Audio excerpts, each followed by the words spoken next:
to let the American people know that at present, given everything that's going on, the risk is really relatively low. But at the same time that the risk is low, that the possibility of this happening is a real possibility. And that's the reason why we've got to address it. Explain to me why the risk is low, somebody, because to me, when I look at this virus spreading, it's spreading very efficiently. Sure. And I can't see why, like, there's no force field around China. Right. Yes. It's not going to stop there. Again, it's the message. When you say the long...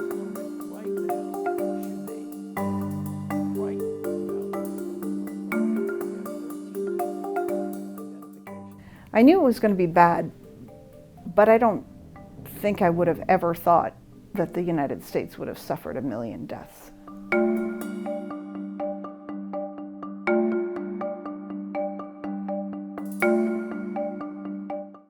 A number of people just didn't think it was going to behave the same way outside of China as it was behaving in China, that, you know, whether it's about population density or whatever, they just really didn't think it was going to take off.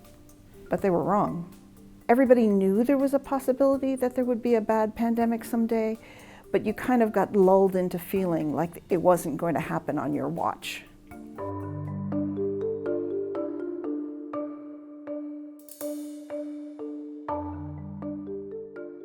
It was always going to be hard to control this, but what became clear fairly early in the pandemic was that there were things that people could do to lower the risk. Things like wearing masks, things like cutting the number of, you know, close personal interactions people had. Before this pandemic, it wasn't clear that kind of thing would work to reduce, you know, spread of a respiratory pathogen, but it did. And so even before the vaccines arrived, the world had tools it could use. Those tools weren't painless. I mean, you know, closing schools has had a terrible impact on kids. I remember in the spring of 2020, you know, there was optimistic talk about maybe 18 months to a vaccine. I thought that was wildly optimistic. And I was wrong. You know, it's stunning to me that within 11 months of the genetic sequence of the virus having been posted on the internet, that people were being vaccinated. Where would we be without that vaccine? Oh, I shudder to think. If we'd had to go through Delta and had to go through Omicron without vaccine, we'd be talking about numbers that were, you know, even more horrifying than what we're dealing with now.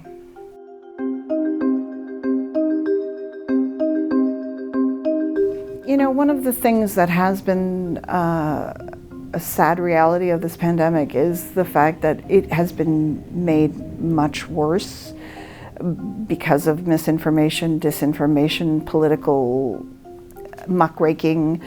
It's been a challenge to know when not to amplify something that is untrue, because even if you are trying to poke holes in something, you're further disseminating the false information. So it really has been a balancing act, trying to figure out when it makes sense to do that and when it makes sense just to ignore something and move on.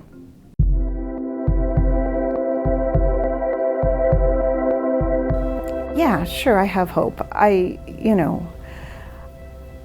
Also have concerns, but that's me. I'm worried about where this has left public health and people's willingness to follow advice that's designed to help them, come through an episode without dying, frankly. I think it's, most probable that we're past the worst of the pandemic, and we can cross borders now. We can take trips. Life is getting better. I've seen a movie in a movie theater. That was a lot of fun. I didn't eat popcorn, but I It felt good. I was happy to see a movie in a theater.